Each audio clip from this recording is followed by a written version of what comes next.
What's up, guys and gals? Welcome back to the Nerd Castle. Today, we are taking a look at a game called Where the Water Tastes Like Wine. So the game had a cold open. I'm not a giant fan of games with cold opens, but this game has a cold open. If you don't know what that means, essentially what that means is the second the game starts up and gets done with the splash screen, it starts the game off, like right there. And so I've started the video right now. You haven't really missed anything. We open up on a gambling parlor right now where everybody's playing cards, and that's pretty much all that we know. Night has fallen, and you're weary from travel. Stars fill the sky above, and in front of you is a brightly lit wooden house, the only building that you've seen for days. If you haven't heard of Where the Water Tastes Like Wine, essentially it's kind of like an old Western survival adventure game where you work your way through the various politics and random problems that you might run into if you were in the Wild West. More than that, I can't really tell you because it seems like one of those cryptic games where there's a lot of stuff to explore and a lot of things to find out. So let's get started. Let's go to the house. You walk toward the house, hearing the sounds of laughter and talk as you reach the door and push it open.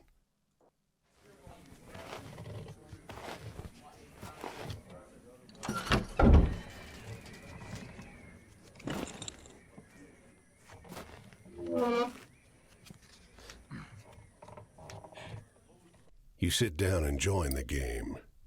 It's a cheap buy-in, and not many of the other players are very good.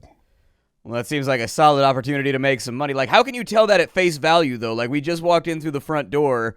Have we been, like, snooping? We've been hanging out next to the doggy door with our ear to it and be like, dude, this guy doesn't even know that he got a flush right now. This dude don't even know what a flush is. Oh, I need to get up in here and make me some money before I move on out of town. The lady fiddling with dice gets good cards, but has no real strategy. The man to your right seems to just hold on to the highest cards he has, regardless of suit or any consideration of matches. The man in gray across from you, though, he's good. He already had the largest pile of coins when you bought in, and while your winnings grow quickly, you can't quite catch him. Metaphor foreshadowing. One by one, the other players leave the table, sometimes with pique or with wry humor, leaving their winnings with you or the man in gray. Why would you leave? Why would you just give free money to somebody like that? Like, you've been playing cards. Obviously, you've got winnings or whatever. You've got your leftovers. Like, I don't know. Maybe it's just chips. They said coins, though, which made me think that we're playing for actual money right now. Maybe it's just like chips, and the chips have no real value. People just come in and go. I don't know.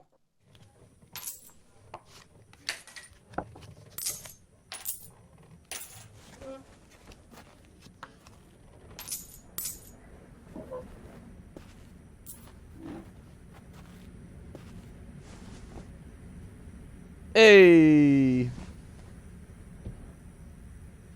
Finally, it's just you and the man in gray.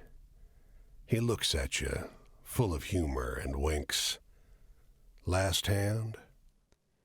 I don't really have an option, so I'm going to say that I'm all in. He deals, you draw, and look at your hand. It's good. It's great. The best hand, in fact. A royal straight flush. Spades. Aces high.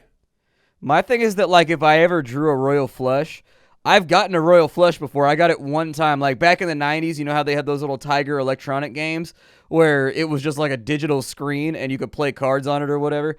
I got a royal flush in one of those handhelds one time. That's the only time I've ever seen a royal flush. I ran around the house. I showed it to my granddad. I left the game on for hella long just to prove it to people. I left it on till I never finished the hand. I just left the royal flush on it because it's that rare. Royal flushes with spades ace high, that never happens.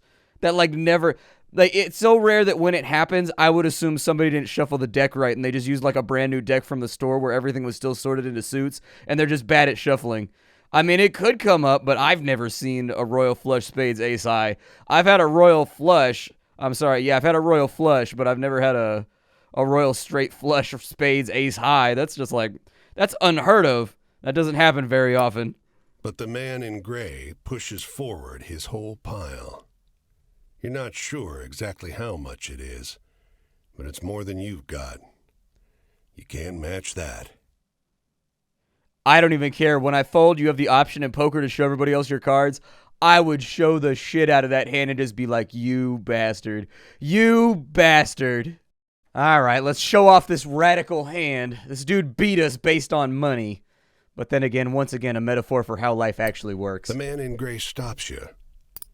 Now, if you like, I'll let you wager your word. I know you'll be good for it. Just promise you'll pay the debt, however I ask. However you ask? Like, you want me to murder a guy? Like to shoot him with a gun? Sorry, we jumped from playing cards and making a promise. He might just be like, hey, hand me that glass of water. And I'd be like, I gave you my word. And then we'll be off like nice and free. Yeah, let me check my cards. Well, I don't know what it means by, so I'm gonna wager my word. We've got a straight royal flush, aces high. The man in gray smiles. All right, then. I'll call.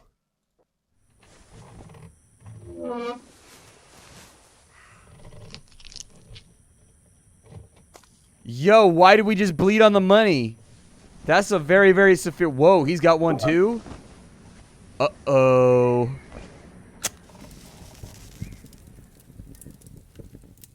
I feel like we've been duped. It keeps moving my cursor back to the middle of the screen every single time the screen swaps. Well, your luck wasn't so good, was it? That's quite the hand, but not for the game we're playing.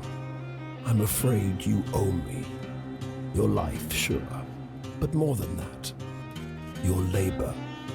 You see, this land is built on stories. It's one big story, this country, woven of many small ones. Few of the small ones are strictly true, and the big story is mostly a lie. All the stories and songs and myths and legends start somewhere, with a seed. As they're told and retold and passed around, they grow and change to become the stories we know.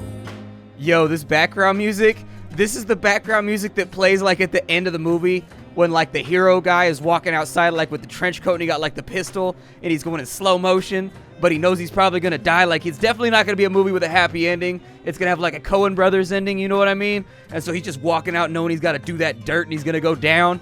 It's all in slow-mo. It doesn't even show him get killed. It just goes straight to credits. So it leaves it all open to interpretation. This track's dope, though. I like it. To pay your debt to me, you'll be carrying stories.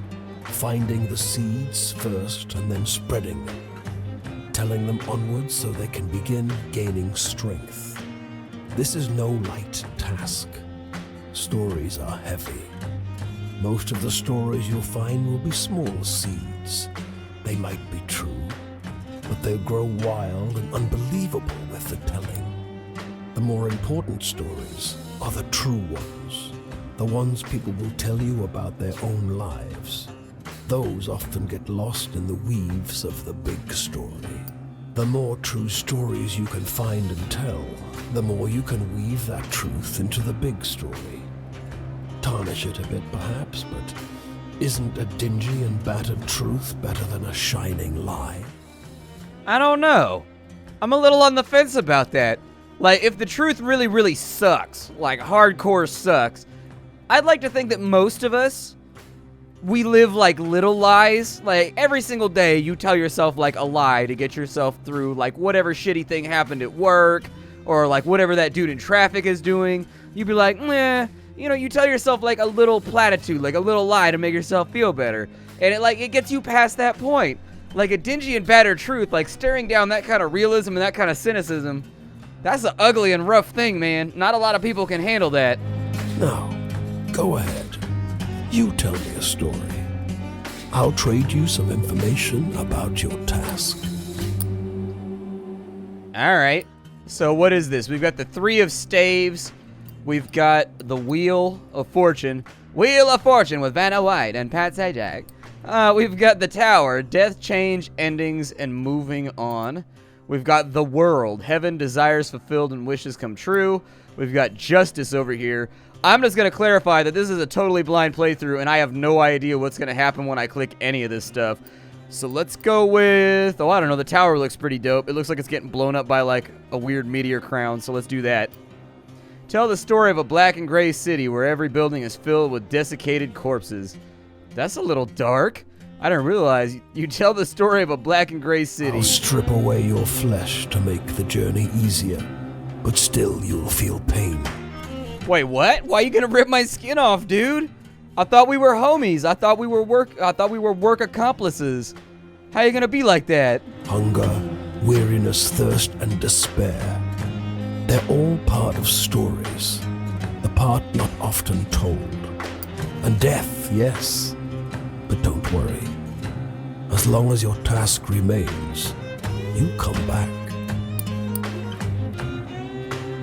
All right. So we've got the 3 of staves. We still got justice and everything else. I feel like this needs to be explained a tiny bit. Like, I don't even know what I'm choosing right now. It's just a bunch of random things. I guess I'll go with the wheel because it's got a naked guy flying through the sky and then like a little devil man pleasuring himself on the side of the wheel. And I find that to be slightly humorous. Tell the story of tossing a pair of bone dice on a blood-red velvet table. They come up snake eyes and wink at you. It's just luck. Funny how bad luck seems to follow the folks who already have problems aplenty. Well, try your luck out there in this country. See how the dice treat you. It's not all bad. You'll have to work hard. But I'll give you the gift for seeing the true shapes of people. Not many who can do that. All right. The 3 of staves, I assume that this means that I've uncovered some kind of truth or something. Tell the story of the parting of a cloud of fog to reveal a brief glimpse of a land of promise and plenty. Your deepest desires? Your greatest wish? Heaven? Big Rock Candy Mountain, El Dorado, the Promised Land, that place just over the ridge where they all say that the water tastes just like the sweetest wine. Well, I don't know where that is. It's supposed to be somewhere in this country. Ask the people you meet. They're all searching for the same thing. How does he enunciate so well with a dog mouth? I'd like to get to the real questions right now. I think that if dogs had the power of speech, they wouldn't be very good at it just based on the shape of their palate. Like, it seems really rough. Like, dogs ain't got no lips, man. Like, they got little tiny lips. Like, they got those little zipper seam lip things that they got going on, like, right on the edges. But without lips, you can't enunciate properly. I don't know. Maybe you can. Is there anybody in my audience that doesn't have lips? Do you enunciate okay? Are you comfortable talking about this? Do you feel singled out right now? Tell the story of an endless series of doors of different kinds leading to more doors. You sometimes have to make choices about what kind of story you're finding. Is it a love story or a tragedy? Don't gather too many of one kind, though. This grand story needs variety. All right. I will do my best to diversify my portfolio of stories. Home slice. Tell the story of a northbound train blinking its giant eye as it crawls through the night. Travel? That's your job. Wander from place to place, gather those stories and spread them. Like, what if I have a really bad memory, though? Like, I feel like I would make a really terrible storyteller because my memory is one of my worst attributes. I can't remember anything. If you give me like a sequence of 4 numbers and tell me to tell it to you at 5 o'clock tonight, I'm gonna forget it like 30 seconds later. I'm gonna be like, yo, I already forgot it. What was it? Every single time. People get bored hearing the same stories over and over. But an old cliche in one state might be a rip-roaring new yarn in another. Go on your way, seeker. Maybe we'll meet again, or maybe not. Either way, it'll be an experience for you. I'm jealous in some ways. I hope you find what you're looking for. That was the worst card game that I think I've ever been a part of.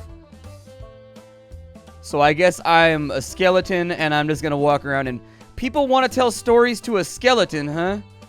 That seems very unlikely to me. Like, I don't know. Oh goody, copyrighted music. I can't wait to get in trouble for this. How do I search this thing? This bungalow is being ransacked.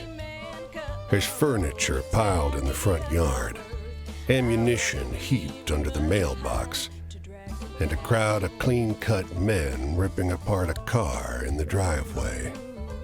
The two heavily armed, mud-caked women leaning over the porch railing share the same bored grin. One shouts at you. Lend a couple innocent gals a cigarette? Sure, gals, I got a cigarette for you. Would you like to go and listen to the radio? They might have one of those crazy radio novellas going on. You hear about Hoover? You're about to hand her a smoke when those men draw pistols and shove you hard into the dirt. You know these girls? They demand. Dude, I'm a disembodied skeleton. Do I look like I know a lot of girls? Do I seem like the little black book of the neighborhood? Come on, man. Once they've dumped your bag out into the road, they decide you're harmless. If you were selling booze too, you'd have a lot more cash, sneers one. On the porch behind him, the two bootleggers are fingering their empty rifles, grinning in disappointment. Well, you still didn't get a cigarette, so I feel like I won. I'm gonna keep my skeleton cigarettes. So 2 women got arrested for bootlegging. So there's the Canadian-US border right there. I assume that I'm just walking around looking for, like... Apparently I can whistle. I wonder if whistling... I guess I can whistle by pressing the shift key? I don't know. There's a house over there with a story inside of it. I don't see anything over on that side. There's definitely one right there, too. So let's spin this thing back around. Definitely think the mouse controls, like the camera seems to get confused sometimes. The camera seems to be struggling against itself. And so that might be something that they want to look into as far as cleaning the game up slightly. Off the road and into the woods, you can't help but come across this package by the old tree tied to a sturdy stick. The cloth wrapping conceals, though not particularly well, something large and softly unsettled. Little eyes blink back at you from inside the bundle. Say hello to it. Maybe we can get ourselves a minion. The shape gives a start. Please don't tell my pa that I'm in here, it says in a small voice. Pa doesn't want to live with us anymore, but I want to go with him. Don't tell him, please. I'm hiding.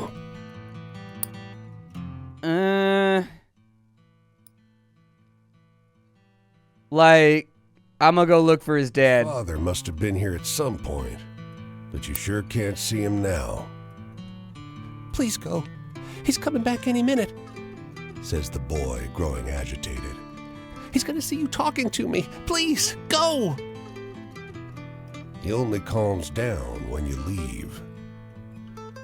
You don't see another soul for miles. Maybe this kid is just super crazy and also super creepy because he hangs out and he's got those weird glowing eyes. Maybe that's why his dad left him. Is because, like, if I went to the bedroom to check on my child and he was just like a dark silhouette with glowing white eyes, I'd be like, yeah, well, I guess I don't have a son anymore. Nope, I am never going in that room ever again. Can't nobody make me. Did I miss any stories over here? Sorry for the choppy camera. That's actually the way the game... Like, it won't let you rotate the camera quite as freely as you would expect to be able to rotate the camera. I definitely think they need to play around and fix some of the camera problems. You've definitely got some, like, screen tearing over there with some of the textures and whatnot that are going into the world. Like, stylistically, I get what they're going for, but on the presentation front, I do think that there's some cleanup work that can definitely be done. So we've got Hampshire to Maine. What's going on over here? They don't come every year, you know. The old man is sitting at the edge of a rotting old pier, crooked legs dangling over the water. He watches a pair of seagulls preen and groom each other on a rock just off the shore. Just when the fishing is going to be good. He taps great, black, thick globs of spent tobacco out of a huge ceramic pipe. I got another year, I guess.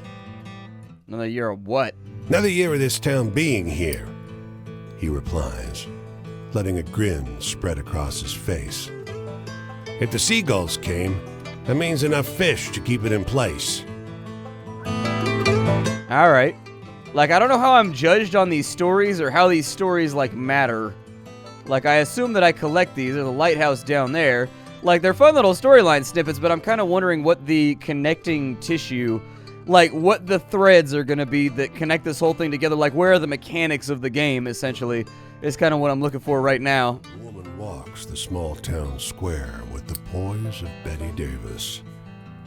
A confident stride and inimitable mannerisms elevating the sidewalk into a plush Hollywood carpet.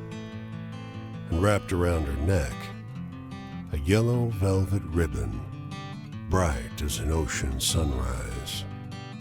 You question a well-dressed man parked outside an oyster house. Prudish woman. I took her on a fine date and she didn't remove so much as a ribbon. Excuse me, can you step back from the coupe? That's the spirit. You decide to seek a second opinion.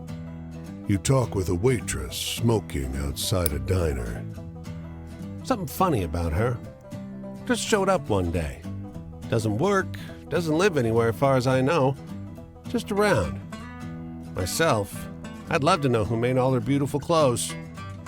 A longshoreman watches stevedores load up a crane. Yellow ribbon? That woman's dead. Ghost dead. Buddies of mine, they've seen her all over the Atlantic for decades now. Well, there you go. It turns out she was a ghost. See, we got the good story right there. An elegant woman in a small town.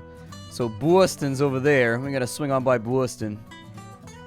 We'll give that a second. We got to walk over there.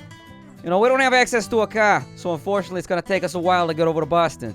It's going to take us a hot minute. Let's see if it's wicked far. There you go. I'll give you the slang. I've been hanging out with Delric too much. Let's go ahead and we'll search this on this side. Storm clouds on the horizon, and you don't relish the thought of being caught wandering this rocky seaside road in the rain. Fortunately, you find the lighthouse door open, with a daunting staircase before you. At the top of an ornate wrought iron spiral, you're breathless and feeling the strain on your knees. Rain already batters the walls outside. You can only knock on a heavy wooden door leading into the upper level. Muffled voices and light seep in beneath the door. Looks like we got a visitor.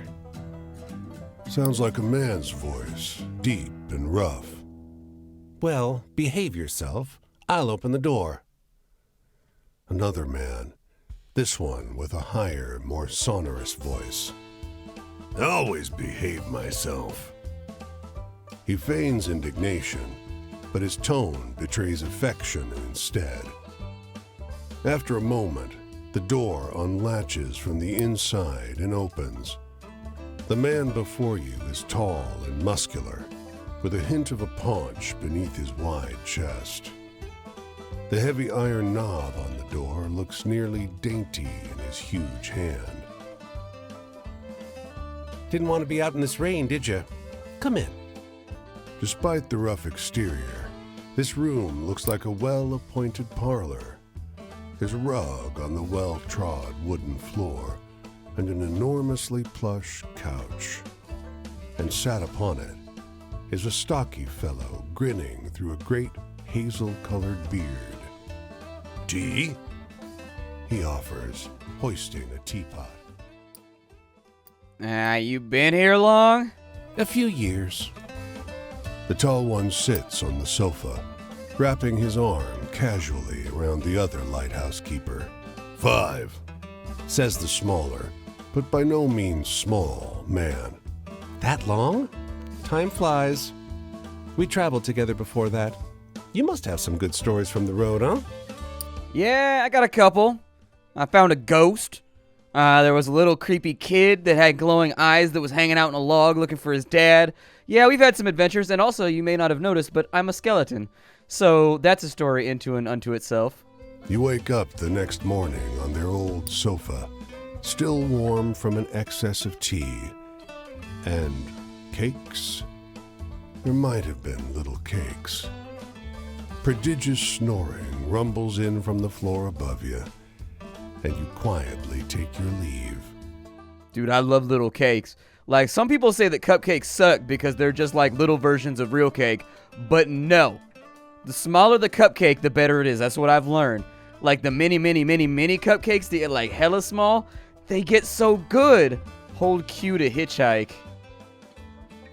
I can hitchhike? Ooh, I'm gonna be a hobo.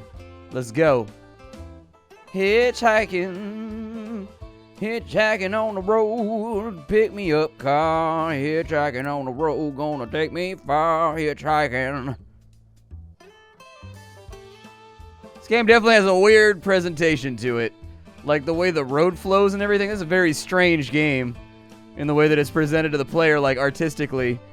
Like, I can't decide if I like it or not. Apparently we're in Boston now. So I can either walk into Boston or we can do something on the outskirts of town. I figure... yeah, let's go through this house over here. Let's see what's going on. A truck and a man on horseback pull up next to one another in front of the grocer. Suddenly, the driver and the rider, two wiry old men with identical haircuts, start shrieking at one another. The man with the truck leaps into the street. Brother! He shouts. The one on the horse tumbles out of his saddle. Brother! He screams. They embrace in the road. 30 years! Hollers the driver.